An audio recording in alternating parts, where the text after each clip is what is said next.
Olá, bem-vindos para mais um estudo do Evangelho segundo o Espiritismo. Estamos no capítulo 7, Bem-aventurados os pobres de espírito. E aqui estudaremos as instruções de Kardec sobre as passagens evangélicas sobre esse tema, bem como as instruções dos espíritos, espíritos elevados, espíritos que detêm os conceitos divinos sobre esse tema, que também são transmitidos para nós através da mensagem mediúnica. Nesse capítulo, Kardec abordará a importância da humildade, a diferença da humildade para o orgulho, a nomenclatura pobre de espírito, qual o sentido dessa expressão, e ao final, a instrução dos espíritos, especialmente de Lacordaire, que vai trazer uma ampla análise sobre a humildade e sobre a condição que nós adotamos na nossa existência para definir o nosso futuro espiritual. O capítulo 7, portanto, é denominado Bem-aventurados os pobres de espírito, e nós iremos passar por todos esses itens que tratam do tema. Primeiramente, vamos entender o que é a expressão pobres de espírito. A passagem evangélica em que essa expressão se encontra diz: Bem-aventurados os pobres de espírito, pois que deles é o reino dos céus. Isto está no Evangelho de Mateus, capítulo 5, versículo 3.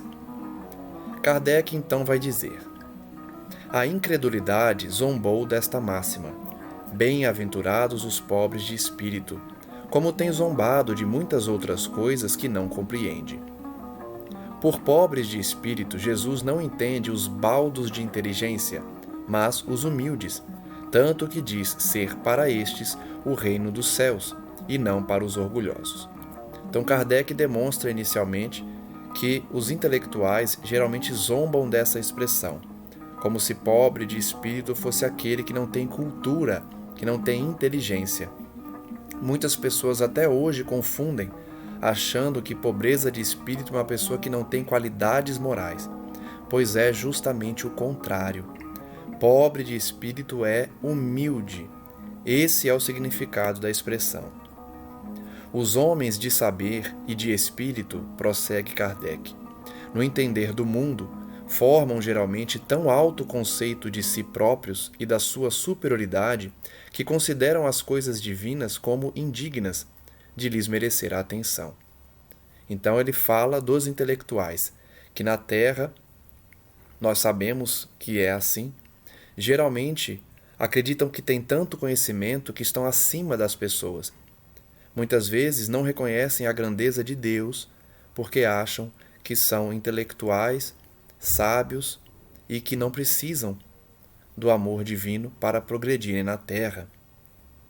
Por isso sequer dão atenção às coisas espirituais. Esta é a realidade de grande parte da humanidade. Concentrando eles sobre si mesmos os seus olhares, eles não os podem elevar até Deus. Eles não conseguem enxergar Deus porque estão preocupados demais consigo mesmos. Essa tendência de se acreditarem superiores a tudo, muito a miúde os leva a negar aquilo que, estando-lhes acima, os depreciaria, a negar até mesmo a divindade. Então, como o intelectual, o pseudo-sábio, se acha superior a tudo e a todos, ele nega tudo aquilo que o diminui.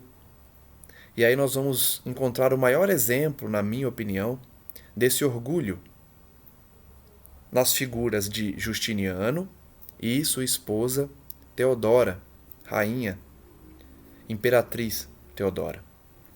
Eles decidiram, através do concílio, se eu não me engano, um concílio de Constantinopla, que retirariam a crença da reencarnação, das verdades que eles pregavam como verdades eternas.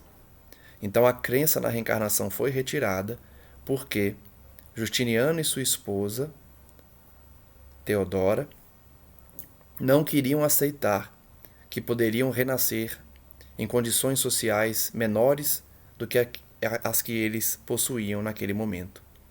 Então, principalmente a Teodora, não é? Ela não suportava a ideia de se enxergar como serva numa outra encarnação. Então, proibiram a crença na reencarnação. E isso demonstra o que está sendo dito aqui nesse capítulo, porque o intelectual, o orgulhoso, nega a divindade, porque nega tudo aquilo que possa os diminuir. Então, como eles não queriam acreditar em algo que os diminuísse na cabeça deles, eles preferem não acreditar, e nesse exemplo que eu dei, até mesmo a proibir a crença em algo que é real. Prossegue Kardec dizendo, se condescendem em admiti-la, contestam-lhe um dos mais belos atributos, a ação providencial sobre as coisas deste mundo, persuadidos de que eles são suficientes para bem governá-lo. Então Kardec está dizendo que quando eles não negam uma verdade, eles admitem, porém contestam a ação de Deus, achando que são eles que dominam o mundo, que governam o planeta. Tomando a inteligência que possuem para a medida da inteligência universal e julgando-se aptos a tudo compreender, não podem crer na possibilidade do que não compreendem. Consideram sem apelação as sentenças que proferem. Então, como eles utilizam a inteligência deles como parâmetro da inteligência universal, e achando que eles são tão inteligentes que conseguem compreender tudo, eles não acreditam naquilo que eles não conseguem entender. Vejam como a lógica de Kardec é muito precisa. Os indivíduos que não entendem algo mais complexo preferem negar essa realidade. Sempre foi assim na humanidade. Por isso que as suas sentenças não têm apelação, não se pode recorrer, porque eles simplesmente negam e pronto. Nada mais pode questionar aquele entendimento. Kardec ainda diz: se recusam a admitir o mundo invisível e uma potência extra-humana, não é que isso lhes esteja fora do alcance, é que o orgulho se lhes revolta à ideia de uma coisa acima da qual não possam colocar-se e que os faria descer do pedestal onde se contemplam.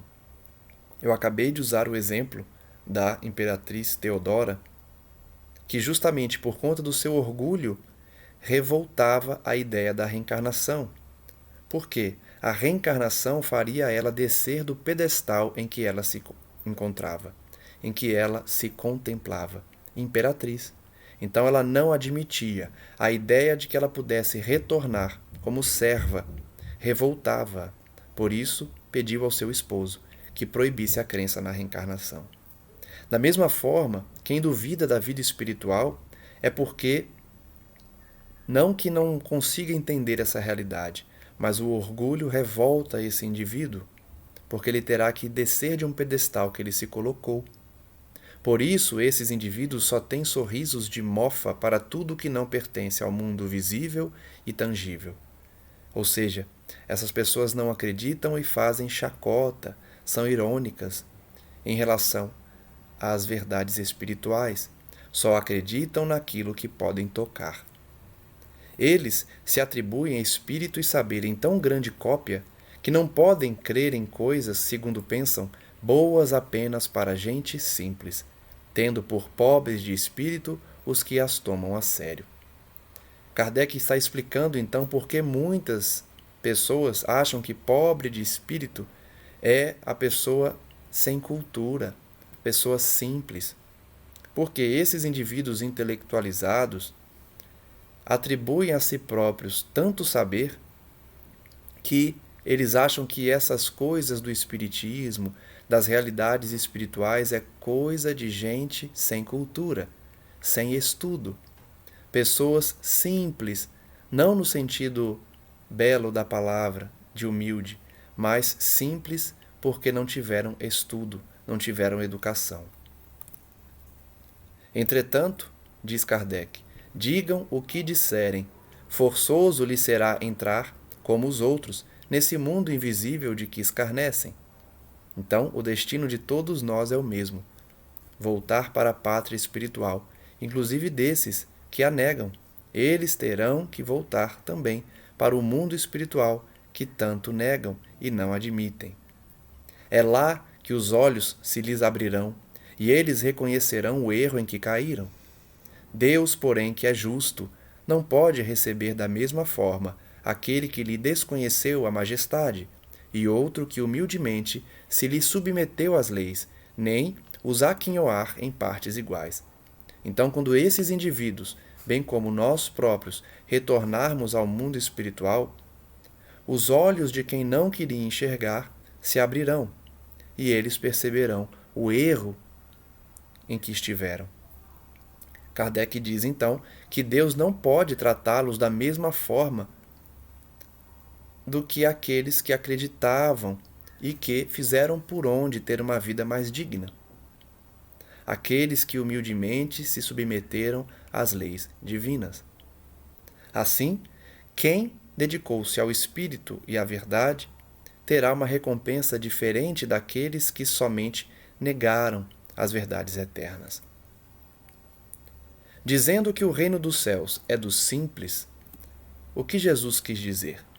Segundo Kardec, Jesus quis significar que a ninguém é concedida entrada no reino, nesse reino dos céus, sem a simplicidade de coração e humildade de espírito. Então vejam que essas duas expressões estão destacadas, porque esse é o núcleo da mensagem pobre de espírito. Simplicidade de coração e humildade de espírito. Então, quando alguém te chamar de pobre de espírito, ele está te elogiando. Porque pobreza de espírito não é pobreza no sentido de ter poucas virtudes, mas sim por ser simples, por ser humilde, por ter humildade em seu espírito. Quis ainda Jesus dizer que o ignorante possuidor dessas qualidades será preferido ao sábio, que mais crê em si do que em Deus. Então, o ignorante, no sentido da pessoa que desconhece os estudos, desconhece as ciências, ignorante, ele é preferível do que o sábio, quando o sábio se crê maior que o próprio Deus. O ignorante das ciências, que é simples de coração, que é humilde, ele terá um lugar mais privilegiado no mundo espiritual, no reino dos céus, do que o sábio, que, apesar de ter muito estudo e muito intelecto, colocou-se acima de Deus. Em todas as circunstâncias, Jesus põe a humildade na categoria das virtudes que aproximam de Deus e o orgulho entre os vícios que dele afastam a criatura.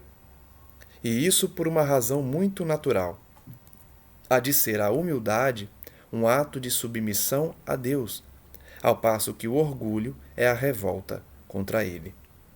Nós vamos ver aqui no estudo desse capítulo que existem muitas passagens em que Jesus de fato coloca a humildade como uma virtude dos excelsos, dos espíritos elevados, daqueles a que estão destinados ao reino dos céus.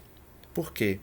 A humildade é a virtude que aproxima o indivíduo de Deus, ao passo que o orgulho é o contrário, é o vício que afasta o homem, a criatura, de Deus.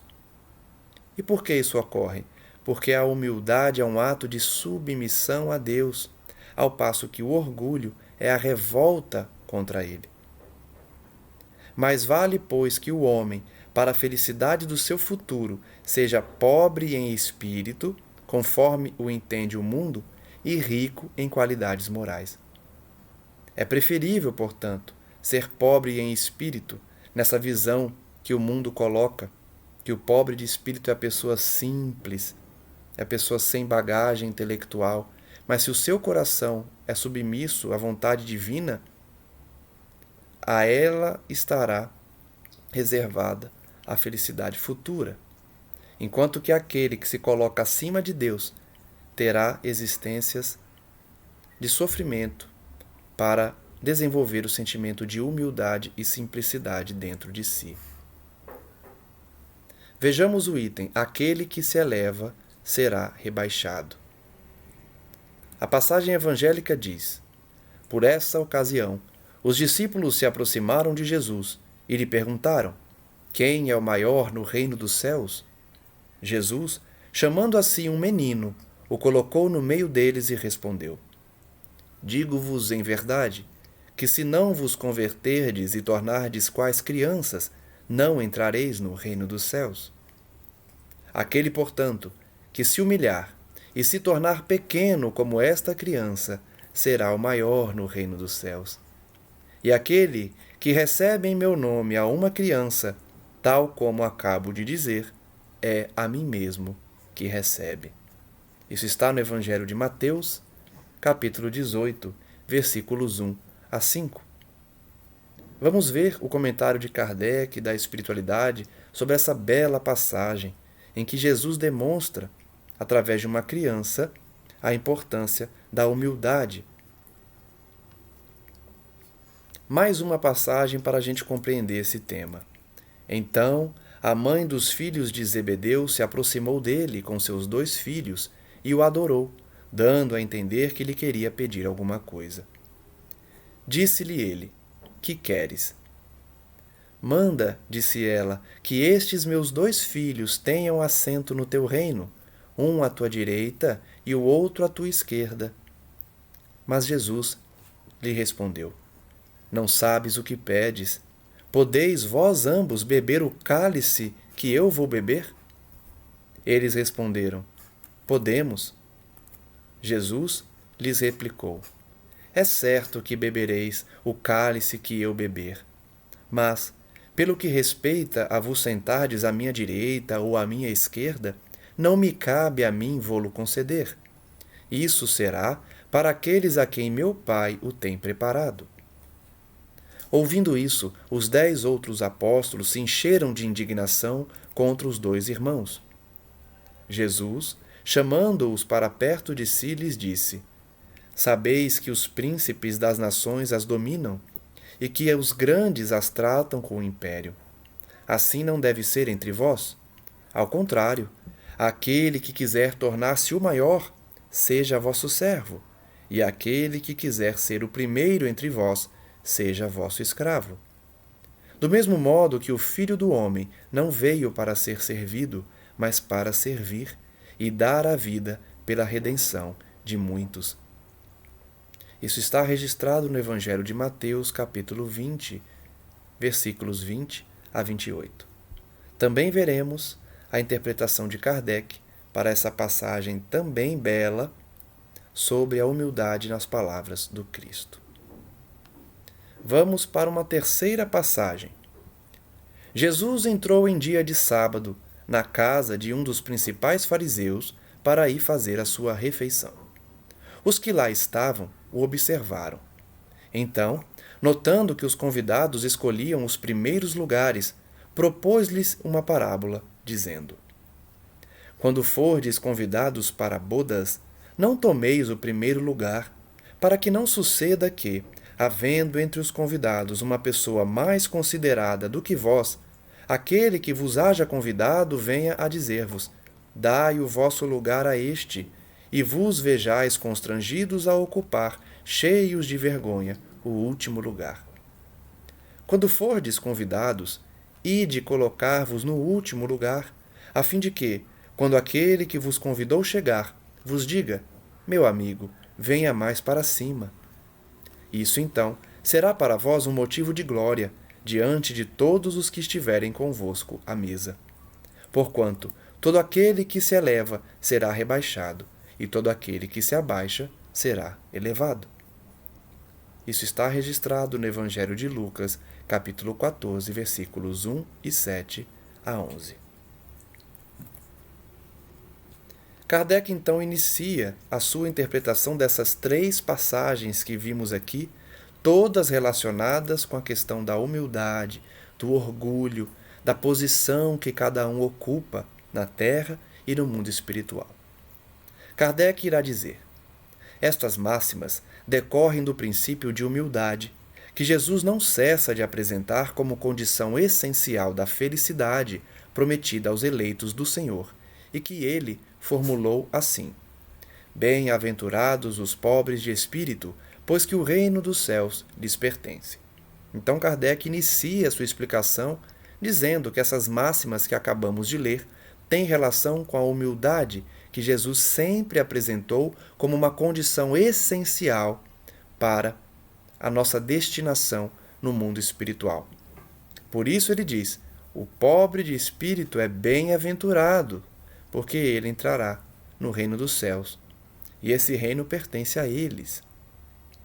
Ele toma então uma criança, naquela primeira passagem, como tipo da simplicidade de coração, e diz: será o maior no reino dos céus aquele que se humilhar e se fizer pequeno como uma criança, isto é, que nenhuma pretensão alimentar a superioridade ou a infalibilidade. A primeira colocação de Kardec, então, demonstra que o Cristo demonstrou através de uma criança que nós devemos ser humildes, simples.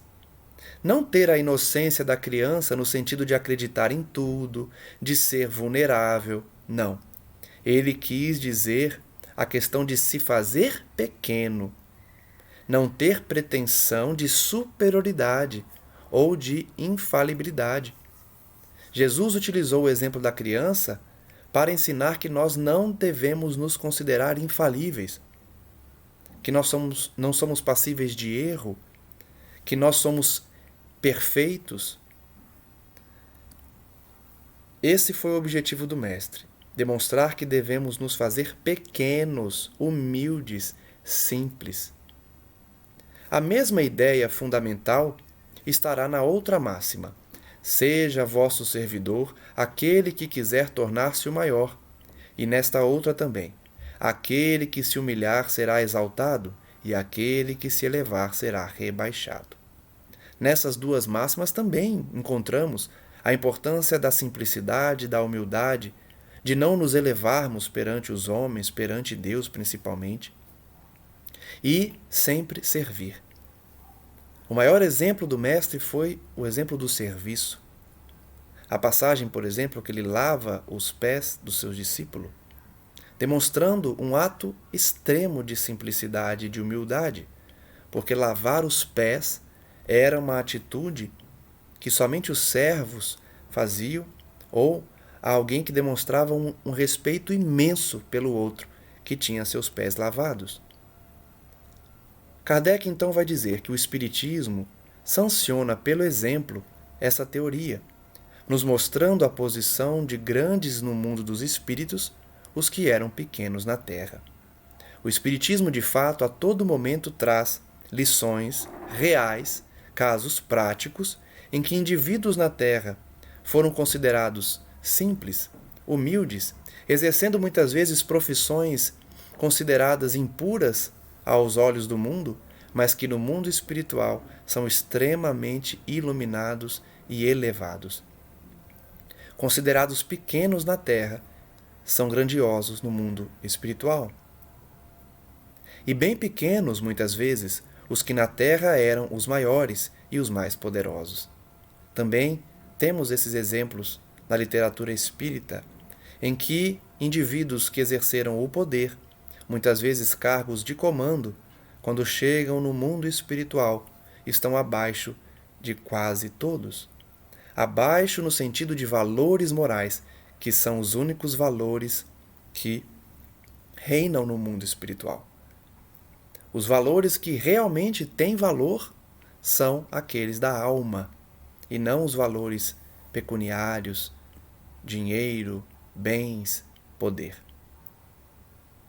É que os primeiros, os humildes, os pobres de espírito, ao morrerem, levam consigo aquilo que faz a verdadeira grandeza no céu, e que não se perde nunca, as virtudes.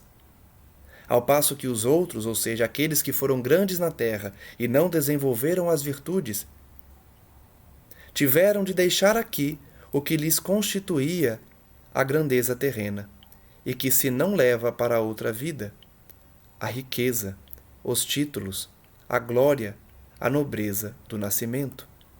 Então vejam que, como eu disse agora há pouco, os valores tidos como gloriosos no mundo espiritual são as virtudes da alma, do espírito. As riquezas da terra não podem ser levadas.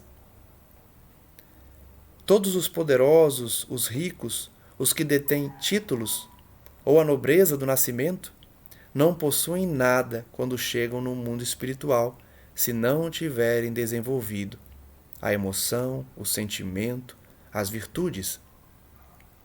Nada mais possuindo, portanto, chegam ao outro mundo, ao mundo espiritual, privados de tudo, como náufragos que tudo perderam, até as próprias roupas. Olha que figura forte Kardec usa. O indivíduo que não desenvolve sua espiritualidade na Terra enquanto encarnado e não pratica o bem, chega no mundo espiritual como um náufrago, até mesmo sem as próprias roupas.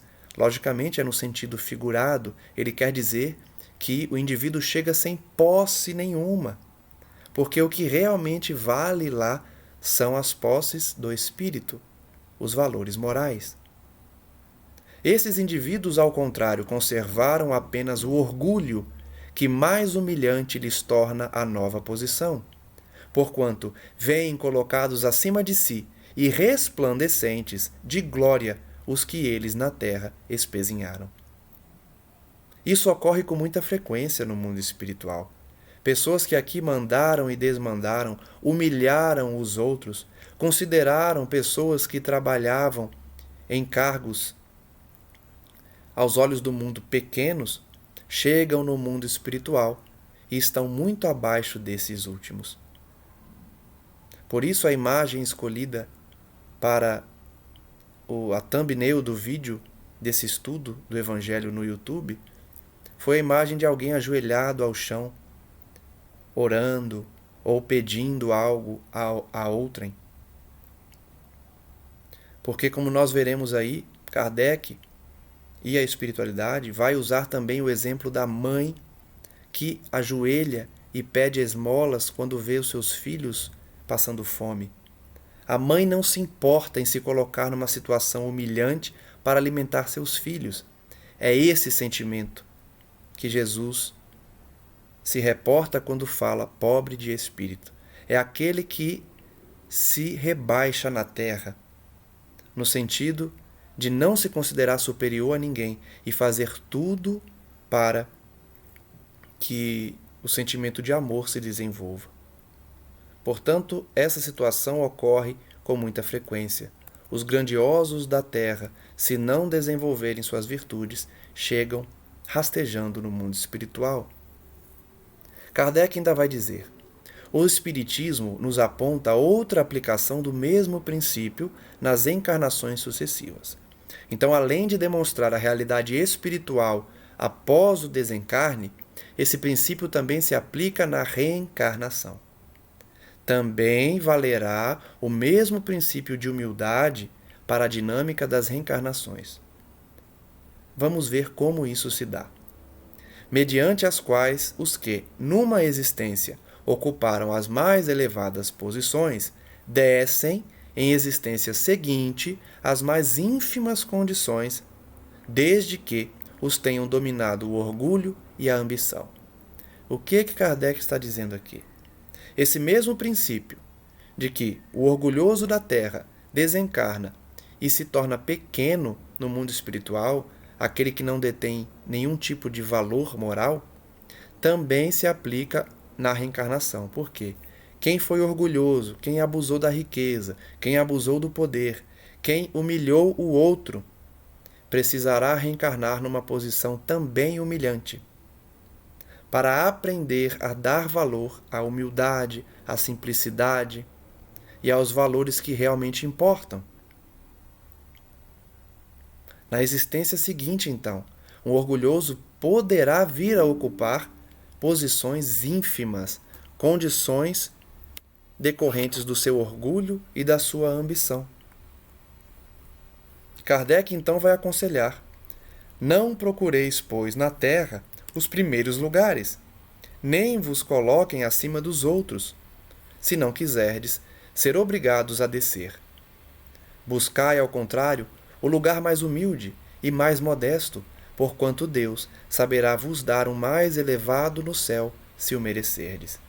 Então, o conselho de Kardec é claro. Não procure os primeiros lugares na Terra. Isso não significa dizer que Kardec está nos instruindo a não estudar, a não buscar os primeiros lugares, por exemplo, num concurso público, num torneio, numa competição. Não é isso. Buscar os primeiros lugares é no sentido de querer ser algo que você não é, ou querer estar acima dos outros, se considerando superior a eles, de uma forma a humilhá-los, de uma forma a considerá-los menores, como seres humanos. É nesse sentido que ele diz: não procure os primeiros lugares, nem de se colocar acima dos outros, se não tiver que ser obrigado a descer. O mesmo se dá quando vemos a passagem que diz que a recompensa do materialista se dá na terra. Quando chega no mundo espiritual, ele não tem nenhuma recompensa a receber, porque exigiu todas as recompensas aqui. Muitos obtêm essas recompensas: dinheiro, fama, posição social. E aí, quando chegam no mundo espiritual, perguntam: onde estão minhas recompensas? Mas quais, se você já recebeu-as na terra? Também há essa passagem que cabe aqui. O cristão não deve buscar, portanto, as recompensas do mundo, para que as recompensas do céu lhes estejam reservadas. Vejamos agora o item mistérios ocultos aos doutos e aos prudentes. Em mais uma passagem, disse então Jesus: graças te rendo, meu Pai, Senhor do céu e da terra, por haveres ocultado estas coisas aos doutos e aos prudentes, e por as teres revelado aos simples e aos pequenos. Vejam mais uma passagem revelando a importância da simplicidade e da humildade. Kardec então vai dizer o que Jesus quis dizer ao afirmar que Deus foi perfeito quando revelou essas verdades aos simples e não aos doutos. Qual o sentido dessa palavra, doutos? Kardec então diz: pode parecer singular que Jesus renda graças a Deus por haver revelado estas coisas aos simples e aos pequenos, que são os pobres de espírito, e por as ter ocultado aos doutos e aos prudentes, mais aptos na aparência a compreendê-las. Kardec então inicia a sua explanação dizendo que pode parecer contraditório Jesus ter agradecido a Deus por revelar as verdades aos pequenos e não aos doutos, aos prudentes. Algumas pessoas podem estranhar, mas por que Deus ocultaria de alguém que está mais preparado para entender? Porque tem mais intelecto, porque é sábio. Kardec então explica: é que cumpre se entenda que os primeiros são os humildes, ou seja, os pequenos, os simples, são os humildes. São os que se humilham diante de Deus e não se consideram superiores a toda a gente. Os segundos, ou seja, os doutos e os prudentes, são os orgulhosos, envaidecidos do seu saber mundano, os quais se julgam prudentes porque negam e tratam a Deus de igual para igual, quando não se recusam a admiti-lo, porquanto na antiguidade douto era sinônimo de sábio. Então veja a explicação. Por isso, nós precisamos entender o contexto social e político que Jesus vivia para compreender suas palavras. Hoje essas palavras podem parecer contraditórias. Como que Jesus estava agradecendo a Deus por ele não ter revelado essas verdades aos sábios, aos prudentes? Não faz sentido realmente hoje, mas para a época fazia. Porque o sábio, na verdade o douto e o prudente aí, é aquele que se coloca acima de Deus, é o orgulhoso. Esse é o verdadeiro sentido dessas expressões. O orgulhoso, aquele que acha que está no mesmo patamar que Deus, ou aquele que nega a existência de Deus. Esse é que não tinha o merecimento, o conhecimento, a bagagem espiritual necessária para compreender as verdades que Jesus trouxe. Por isso as suas verdades eram para os humildes. Por isso é que Deus lhes deixa a pesquisa dos segredos da terra e revela-os do céu aos simples e aos humildes que diante dele se prostram. As verdades, portanto, estão reservadas àqueles que reconhecem a grandeza de Deus. Kardec ainda vai dizer que o mesmo acontece hoje com as grandes verdades que o Espiritismo revelou. Então, da mesma forma que as verdades trazidas por Jesus eram para os simples de coração, os humildes, as verdades que o Espiritismo traz também. Alguns incrédulos, ou seja, aqueles que não acreditam, se admiram de que os espíritos tão poucos esforços façam para os convencer. E isso é muito real. Eu mesmo conheço alguns pseudo-intelectuais que querem ser convencidos da realidade espiritual. Eles querem que os espíritos comprovem para eles a existência do mundo espiritual, porque eles negam as provas que existem até hoje. O amplo conhecimento que existem nas obras espíritas, os registros históricos de mediunidade espalhados pelo mundo, as comprovações das reencarnações de indivíduos que se recordam das vidas passadas, as experiências de quase morte, em que a pessoa desdobra-se e lembra de tudo no mundo espiritual. Enfim, várias e várias provas da existência do mundo espiritual. Mas esses indivíduos negam porque eles querem provas pessoais. Então Kardec vai dizer aí que a espiritualidade não se preocupa em convencer os doutos, os pseudo-sábios, os intelectuais.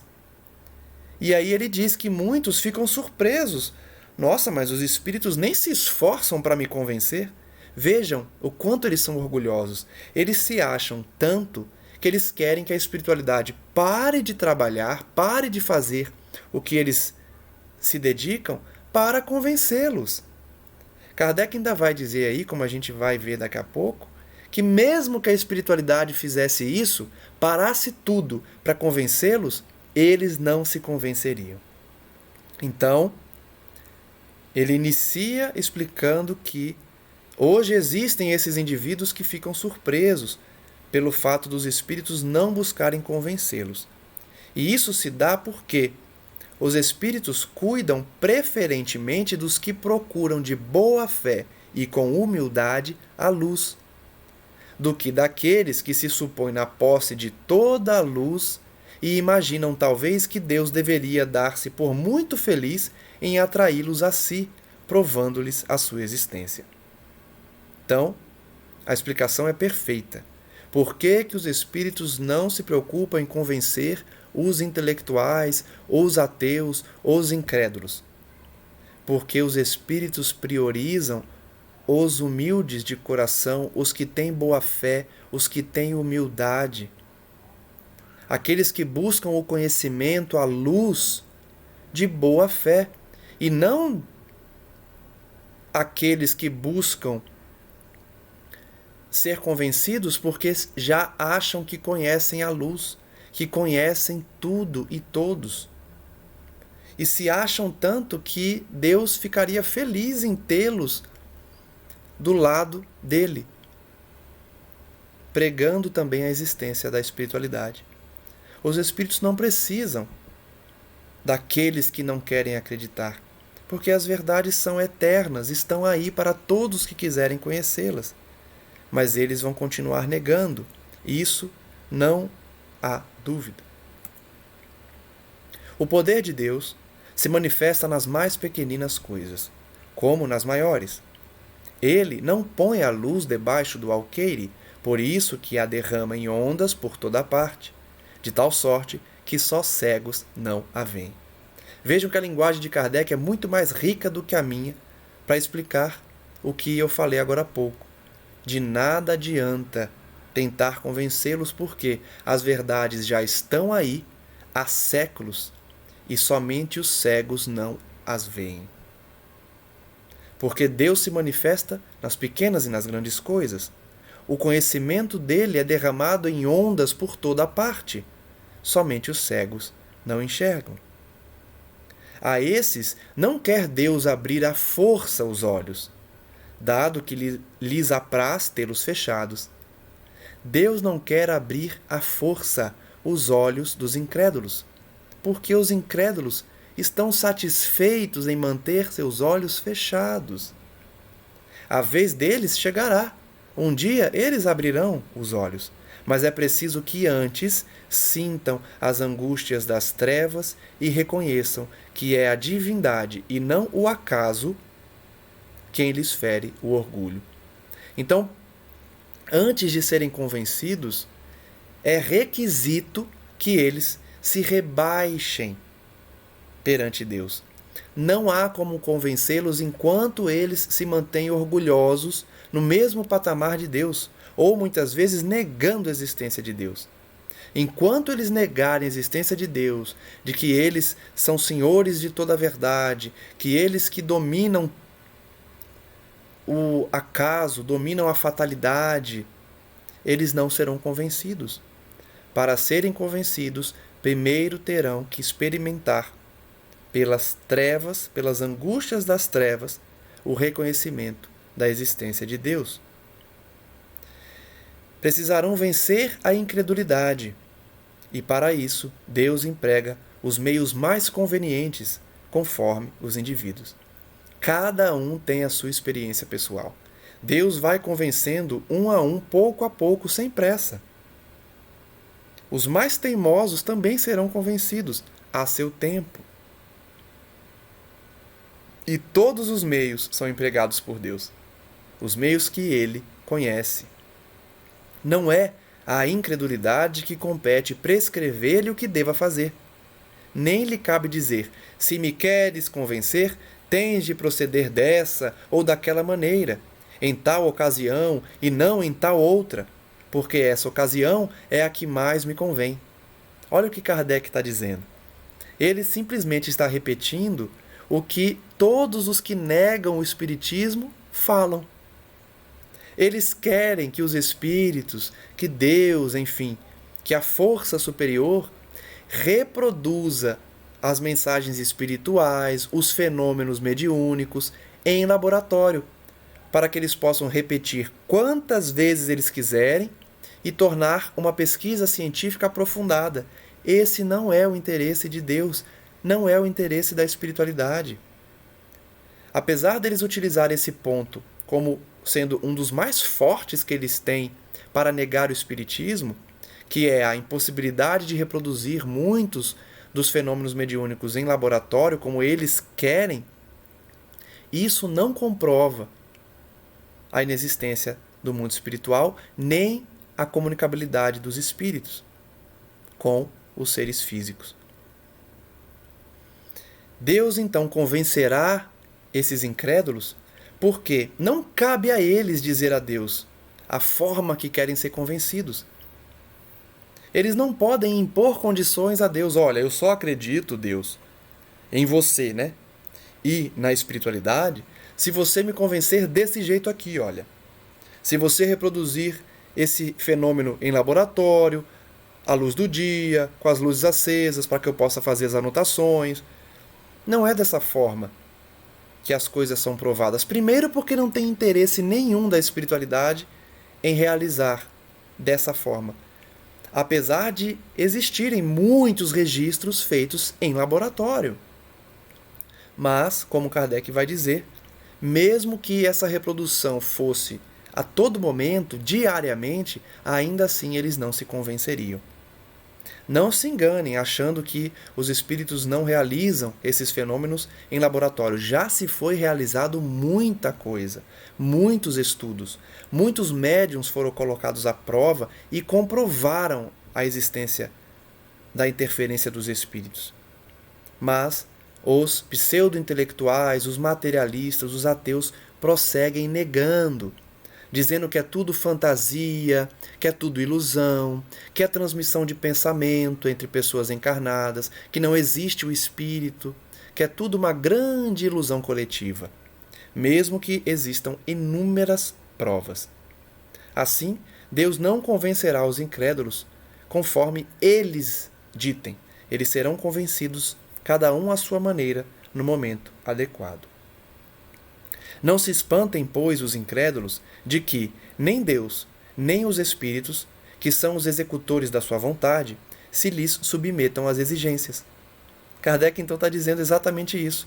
Não se espantem, incrédulos, quando os espíritos não obedecerem às suas exigências. Porque os espíritos executam a vontade de Deus. Então eles não vão se submeter às suas exigências. Perguntem a vocês mesmos o que diriam se o último de seus servidores se lembrasse de lhes prescrever fosse o que fosse. Ou seja, se um estagiário que acabou de iniciar sua trajetória numa profissão começasse a querer mandar no dono da empresa. O que vocês diriam se alguém que acabou de se formar quisesse dar ordem para alguém que já está no ramo há mais de 30 anos? Vocês diriam que esse estagiário é louco, que essa pessoa que está começando é inocente, pois é a mesma coisa. Quando o incrédulo exige que Deus os convença, se comporta como um estagiário que quer mandar no dono da empresa. Deus impõe condições e não aceita as que lhes queiram impor, as que lhe queiram impor. Deus não aceita as condições que os incrédulos impõem a ele. Ele escuta, bondoso, os que a ele se dirigem humildemente e não os que se julgam mais do que ele. Vejam que Kardec dá essa visão de Deus como alguém que não aceita imposições das criaturas que ele criou. Ele escuta aqueles que têm o coração de boa fé. Alguns então vão perguntar: por que Deus não toca o coração desses incrédulos pessoalmente, através de manifestações retumbantes, grandiosas, diante das quais eles não poderiam negar, diante das quais eles se inclinariam? Até aquele que mais nega, o mais incrédulo, se curvaria. Então existem pessoas que perguntam isso. Por que Deus, por exemplo, não faz um fenômeno de voz direta, que é quando pessoas que não têm nenhum tipo de mediunidade escutam a voz de um espírito, por exemplo? Esse é um fenômeno chamado fenômeno de voz direta, em que não há um intermédio, um encarnado se utilizando-se da sua faculdade para falar o que o espírito dita, mas sim uma voz direta. Esse fenômeno é muito raro, acontecia muito quando o espiritismo foi estudado, foi revelado. Hoje é bem mais raro. Então ele pergunta isso: por que Deus não faz um fenômeno de voz direta, por exemplo? Uma grande voz é ouvida. E aí esses incrédulos terão que aceitar. Kardec responde: é fora de toda dúvida que ele poderia fazer isso. Se Deus quisesse, ele poderia. Eu dei só um exemplo, né? A voz direta é um exemplo, mas ele poderia fazer o que quisesse para comprovar a existência dele e do mundo espiritual. Mas então, Kardec pergunta: qual o mérito que eles teriam? E além disso, de que se serviria esse fenômeno? Qual o mérito os incrédulos teriam caso presenciasse algo assim? E qual o objetivo disso? Não se vê em todos os dias criaturas que não cedem nem à evidência, chegando até mesmo a dizer: ainda que eu visse, não acreditaria, porque sei que é impossível. Então Kardec pergunta: olha, não adianta fazer algo grandioso para convencê-los, porque muitos não vão ficar convencidos, mesmo diante de uma evidência fortíssima, e vão dizer: eu não acredito porque eu sei que é impossível. Porque eles se acham tanto, eles são tão orgulhosos que eles acham que sabem. E aí eles já negam sem qualquer análise. Esses se negam assim a reconhecer a verdade, é que ainda não trazem maduro o espírito para compreendê-la, nem o coração para senti-la. Então Kardec explica com muita racionalidade. Os incrédulos que não se convenceriam sequer com uma evidência grandiosa é porque o seu espírito não está maduro ainda para compreender. O coração ainda está muito brutalizado, muito animalizado para se converter. O orgulho é a catarata que lhes tolda a visão. Então vejam que mesmo que a evidência fosse fortíssima, eles fechariam os olhos por conta do seu orgulho. O orgulho é como uma catarata que impede a sua visão. De que vale apresentar a luz a um cego? Pergunta Kardec. Não adianta apresentar a luz a um cego, ele não verá. Necessário primeiro é que se destrua a causa do mal, se destrua, portanto, a cegueira. Daí vem que, médico hábil que é, Deus primeiramente corrige o orgulho. Então o primeiro passo é corrigir o orgulho, para depois eles serem convencidos. Deus não deixa ao abandono aqueles de seus filhos que se acham perdidos, porquanto sabe que cedo ou tarde os olhos se lhes abrirão. Deus, portanto, não abandona os incrédulos, mesmo que eles não acreditem em nada, porque um dia eles abrirão seus olhos. Quer, porém, que isso se dê de modo próprio, quando, vencidos pelos tormentos da incredulidade, eles venham de si mesmos lançar-se-lhe nos braços e pedir-lhe perdão, quais filhos pródigos. Então Deus quer que a conversão dos incrédulos se dê quando eles vencem a incredulidade por meios próprios.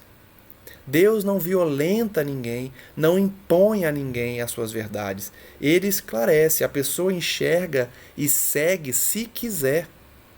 Por isso que muitos indivíduos estão nas trevas há milênios, porque Deus respeita o seu livre-arbítrio. O seu despertar precisa de uma decisão pessoal, de uma decisão individual. O espírito precisa querer despertar primeiro para começar a receber as bênçãos do céu. Enquanto ele não despertar por vontade própria, seguirá nesse círculo vicioso de reencarnações dolorosas, sendo expulso dos planetas de um para outro, quando esses evoluem e eles não. Essa é a realidade de muitos de nós. Tenhamos, portanto, olhos de ver. Um dia, todos chegam ao Senhor como filhos pródigos, objetivando então retornar aos braços do Pai. O próximo item inicia a instrução dos Espíritos, as instruções dos Espíritos. Como eu já disse anteriormente, o Evangelho ele tem a passagem evangélica, o comentário de Kardec e depois as instruções dos Espíritos. Então, como já está próximo de 1 hora, nós vamos deixar para o próximo estudo a segunda parte desse capítulo. E aí a gente já começa a segunda parte com a instrução de Lacordaire, que é o espírito que deu essa primeira mensagem. Ela é um pouco extensa e é muito bela. Então, no próximo estudo, nós vamos continuar de onde paramos, no item 11, Instruções dos Espíritos, em que Lacordaire vai falar do orgulho e da humildade. Essa mensagem é muito bonita. Ele mostra, ele abre os olhos dos incrédulos, ele abre os nossos olhos para que nós enxerguemos de fato a necessidade de sermos simples, humildes e não buscarmos nos colocar acima de ninguém. Agradeço então a presença de todos mais uma vez que acompanham os nossos estudos e os convido para no próximo domingo prosseguirmos nesse capítulo e durante a semana estudarmos o livro Memórias de um Suicida, de Ivone Pereira, pelo espírito Camilo Castelo Branco. Estamos finalizando, para quem acompanha sabe, estamos finalizando a obra e está num momento muito forte, de muita revelação das encarnações passadas de Camilo. Oremos então pedindo ao Senhor o envolvimento, agradecendo a presença dos amigos espirituais, daqueles anjos tutelares que vêm até nós descendo das alturas para trazer as verdades eternas tão necessárias para o nosso despertar. Que esses amigos possam continuar a nos envolver, a nos proteger, a nos indicar o caminho certo, correto, para que nós abandonemos um passado de erros, abandonemos a satisfação das paixões terrenas, em que grande maioria da humanidade está mergulhada. Sejamos, pois, a exceção, aqueles que se preocupam mais com o espírito do que com a matéria, não abandonando os deveres da carne, não abandonando o cuidado do corpo físico, não abandonando a necessidade do trabalho, do serviço, de termos o nosso salário, o nosso sustento, não deixando em segundo plano os nossos deveres na família. Jamais, porque tudo isso também faz parte do nosso crescimento espiritual. Mas o pedido que eles nos fazem é que, além dos deveres que temos na terra, preocupemo-nos também com os deveres espirituais, com o enobrecimento dos valores morais, com o exercício da caridade, da fraternidade, do estudo, do autoaperfeiçoamento. Dessa forma estaremos equilibrados, com a consciência tranquila, apesar de muitas vezes um passado extenso de erros, porque Deus, na sua misericórdia, acolhe todos os seus filhos, mesmo aqueles que erraram muito no passado, que é a grande maioria de nós, mas que hoje querem o bem, que já despertaram, que já abriram seus olhos para as verdades eternas. Sejamos, portanto, como esses filhos pródigos que retornam ao regaço do Pai para usufruir da sua companhia magnânima, sua companhia celestial.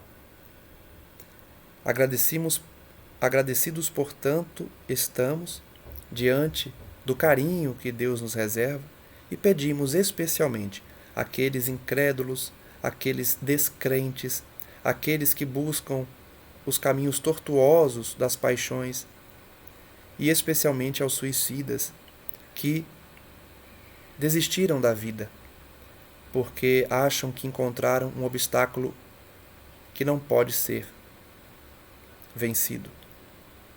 Que eles possam desistir dessa ideia, os que ainda não fizeram.